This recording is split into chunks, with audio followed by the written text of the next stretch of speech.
International trade show में दिखी धरोहर की ताकत।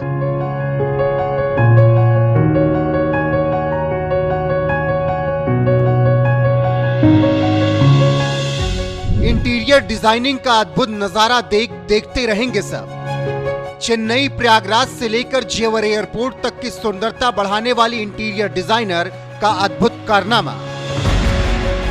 हमने चेन्नई एयरपोर्ट किया है, ग्वालियर एयरपोर्ट किया है, कानपुर एयरपोर्ट किया है, प्रयागराज एयरपोर्ट किया है। अभी रिसेंटली हमारा जेवर चल रहा है। जी हाँ। इंटरनेशनल ट्रेड शो में अंजना पांडे की कला ने जीत लिया सबका दिल। ग्रेटर नोएडा में चल रहे भव्य यूपी इंटरनेशनल शो ने न केवल व्यापारिक जगत को एकजुट किया, बल्कि कला और डिजाइन की दुनिया को भी नई ऊंचाइयों पर पहुंचा दिया। प्रधानमंत्री नरेंद्र मोदी ने 25 सितंबर को 5 दिवसीय मेगा इवेंट का उद्घाटन किया, जिसके बाद इसमें लाखों विजिटर हिस्सा ले रहे हैं। इंटरनेशनल ट्रेड शो में थीम उत्तर प्रदेश की समृद्धि का वैश्विक प्रदर्शन के तहत हस्तशिल्प, तकनीकी, पर्यटन और इंटीरियर डिजाइन जैसे क्षेत्रों में सबका ध्यान खींचा है। लेकिन इस शो की असली सनसनी बनी है इंटीरियर डिजाइनर अंजना पांडे, जिनकी रचनात्मकता ने दर्शकों के दिलों पर राज कर लिया है। ट्रेड शो में अंजना का स्टॉल एक मास्टरपीस रहा। बनारस की रहने वाली अंजना पांडे ने अपनी डिजाइनिंग से सबको प्रभावित किया। वो चेन्नई एयरपोर्ट से लेकर प्रयागराज एयरपोर्ट तक और अब जेवर इंटरनेशनल एयरपोर्ट के डिजाइन प्रोजेक्ट्स पर काम कर रही हैं। उनकी विशेषज्ञता है पारंपरिक भारतीय शिल्प को आधुनिक तकनीकी के साथ जोड़ना। हमने अभी बहुत सारे एयरपोर्ट किया है। हमने चेन्नई एयरपोर्ट किया है, ग्वालियर एयरपोर्ट किया है, कानपुर एयरपोर्ट किया है, प्रयागराज एयरपोर्ट किया है। अभी रिसेंटली हमारा जेवर चल रहा है। जी हाँ। जेवर बहुत बड़ा एयरपोर्ट बन के तैयार हो रहा है, इंटरनेशनल एयरपोर्ट है, तो थोड़ा बताइए जेवर के बारे में। जेवर के बारे में ये बताएंगे कि टाटा के थ्रू ज्यूरिक कंपनी ने हम लोगों को बुलाया और हम लोगों ने वहाँ पे civil interior, specially VIP lounge है, वहाँ पे 3 वीआईपी लाउंज आ रहे हैं, जिसकी डिज़ाइन और बिल्ड हम लोगों ने उस पर काम किया। उसकी पूरी डिज़ाइनिंग कर रहे हैं, उसका पूरा एग्जीक्यूशन कर रहे हैं और उसमें ईच एंड मतलब उसमें उसका आप ही कर रहे हैं, आप ही? जी हाँ, मतलब वीआईपी लाउंजेस की डिज़ाइनिंग हम लोग की। हाँ हाँ। तमाम एयरपोर्ट्स की सुंदरता बढ़ाने वाली अंजना पांडे के इंटीरियर की चर्चा तो होती रही है, लेकिन इंटरनेशनल ट्रेड शो में उनके धरोहर की खूब चर्चा रही। ट्रेड शो में उनकी कला को देखने के लिए भीड़ उमड़ पड़ी। उनके डिजाइन ने सबको प्रभावित किया, क्योंकि अंजना के डिजाइन को देखकर लग रहा था कि जैसे कला जीवंत हो उठी हो। मैं खुद आर्ट कंसल्टेंट हूँ, मैंने एमफिल किया है फाइन आर्ट से। तो हम लोग ऐसे केस स्टडी के लिए हम्पी गए। जब वहाँ पे ये चैरियट देखे तो मंत्रमुग्ध हो गए, फ्रैंकली स्पीकिंग।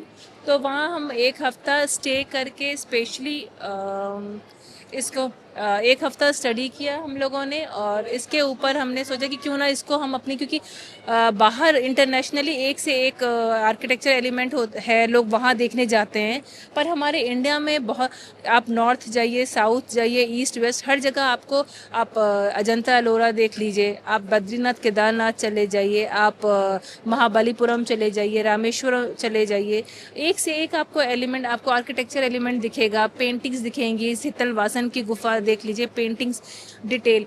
तो हम लोगों ने बोला, सोचा कि क्यों ना हम अपने ही धरोहर को लोगों तक, उन युवाओं तक पहुंचाने की कोशिश कर रहे हैं कि एक खूबसूरत युवाओं तक पहुंचाने की कोशिश कर रहे हैं कि लोग बाहर ना जाके पहले अपने घर में, कहते हैं ना कि पहले अपने घर को साफ रखिए तो अपना बाहर साफ होगा ही होगा।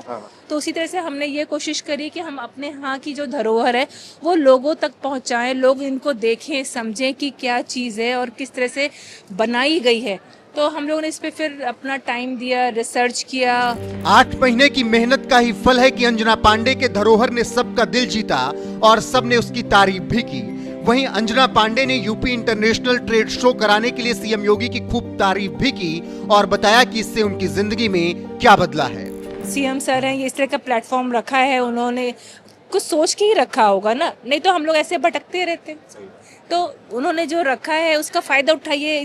इतने स्कीम्स आए हुए हैं, जब तक आप अपने, भाई आप घर में बैठे रहोगे दरवाजा, तब तक कुछ नहीं होने वाला। आपको बाहर निकलना पड़ेगा, वहाँ तक पहुँचना पड़ेगा। जहाँ आप इंस्टा के 4 पेज की रील देखते हो, आप गवर्नमेंट की स्कीम देख लो, आपको बेनिफिट होगा। तो आप उस स्कीम को सर्च करो, बहुत मिलेगा। उसके बाद अगर आपको कुछ नहीं मिलता है तब आप कंप्लेन करो। तो आपको क्या क्या फायदा हुआ इससे? क्या एग्जीबिशन से आज तक आप बताएंगी कि क्या फायदा हुआ है इससे? एग्जीबिशन से मेरे को ये फायदा हो रहा है कि मेरे को प्रमोशन मिल रहा है, मेरा पीआर हो रहा है लोगों तक। मैं अगर इसको मैं अपने घर में या अपने स्टूडियो में रखी रहती तो लोगों को पता भी नहीं चलता कि कोई अंजना इनोवेशन है। फिलहाल अंजना पांडे जैसे तमाम युवा शक्तियों को प्रोत्साहन मिल रहा है और उनके सपनों को उड़ान मिल रही है। बाकी उनकी कला तारीफ के काबिल है। ऐसे में अंजना पांडे की इस कला पर आपकी राय क्या है? कमेंट सेक्शन में जाकर बताइएगा जरूर। और उन्होंने इस दौरान और क्या कुछ कहा वो भी सुनिए।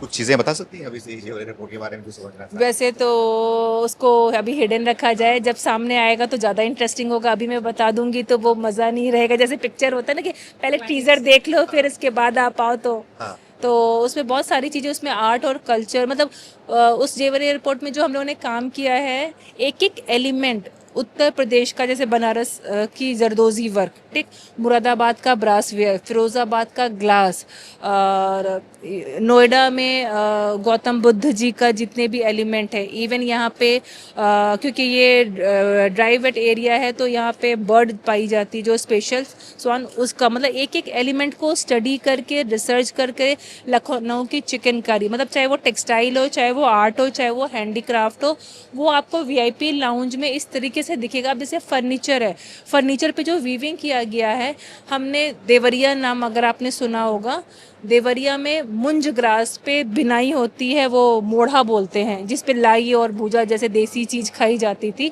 अब तो मुझे लगता है थोड़ा मॉडर्न कल्चर है। हाँ, तो वो उस जो मोढ़ा बनता है जिस पे खाया जाता है, उस वीव से इंस्पायर्ड होके हम फर्नीचर बना रहे हैं, केन फर्नीचर। और वॉल पे सोनभद्र में पुराना जो एंशियंट रॉक कल्चर जो मिला था उसकी आपको पेंटिंग मिलेगी।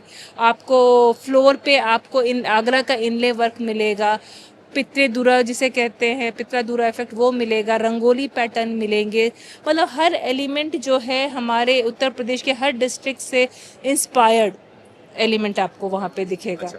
और एग्जीबिशन के बारे में बात करना चाहूँगा मैं, तो ये इस तरीके का जो एग्जीबिशन होता है इसका फ़ायदा क्या होता है? लोग ऐसे मेले की तरफ घूमने आते हैं या फिर इसका कुछ वाकई में फ़ायदा होता है, जनरेशन के लिए फ़ायदा होगा? जिस तरीके से योगी आदित्यनाथ ने पहल किया है, 3 बार से 3rd एडिशन है ये, तो क्या लोगों को फ़ायदा होता है? क्या चीज़ बदलाव आती है? क्योंकि ये इंटरनेशनल लेवल का है। नो डाउट हमारे सीएम सर ने काफ़ी इसको सोचा कि ये जो स्मॉल स्केल इंडस्ट्री है उनके बारे में ये सोचा कि इनको भी एक प्लेटफॉर्म दिया है। इस बड़े जगह पे यूपी एक्सपो में हम लोग कहाँ भटकते रहते हैं। अभी एक आप दुकान लगा लो, बायर आए, क्योंकि आजकल तो मॉल कल्चर हो गया है। अब कौन देखता है, कौन समझता है? मॉल में गए, लोग देखे, समझे, कर लिया।